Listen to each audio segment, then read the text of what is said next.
Nous allons voir dans cette vidéo comment réduire l'effet de profondeur de champ d'une photographie. Donc ici on est sur Photoshop CS6, on a donc le nouveau module de flou. On va d'abord le faire avec l'ancien système. On va commencer par convertir pour des filtres dynamiques.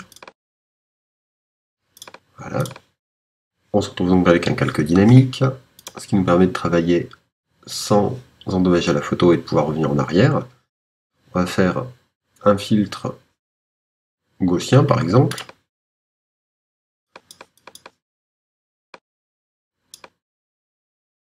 Voilà, on va forcer un peu l'effet du flou.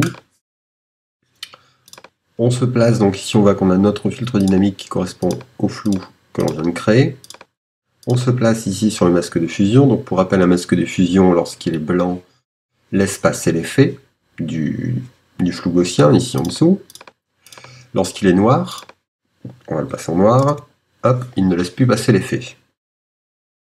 Donc on va prendre l'outil dégradé,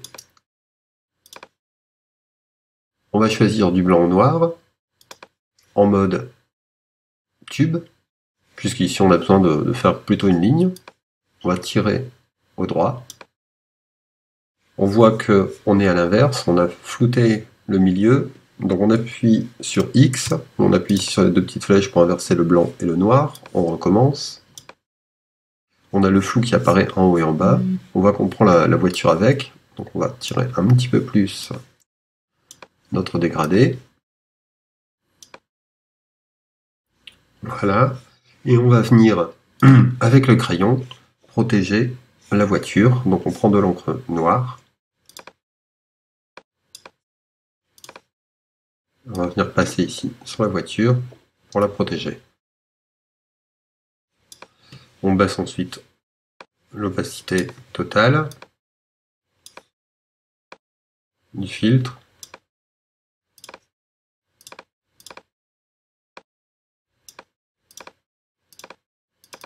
Voilà.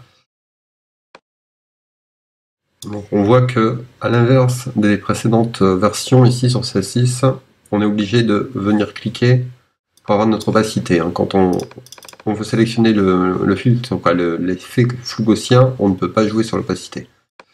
On vient ici réduire un peu notre effet, et on voit que l'effet de profondeur de champ a été réduit. On peut le faire maintenant avec l'ancienne, plutôt avec la nouvelle version.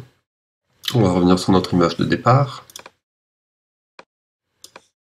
Je vais recadrer volontairement parce qu'il y a des petites bandes blanches sur les bords, voilà.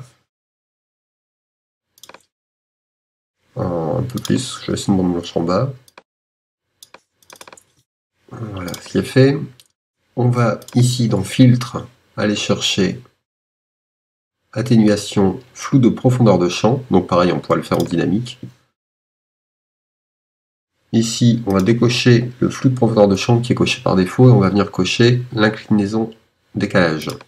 On le déplie, on se retrouve avec un effet de flou qui est réglable, plus ou moins flou, et un système de lignes. Donc cette ligne nette représente l'effet de départ, donc c'est flou après la ligne. On protège la voiture. On va replacer notre ligne ici. Et avec l'autre partie, on joue sur le dégradé en fait de notre flou. Donc on va l'étirer pour pas que ce soit trop visible. On applique.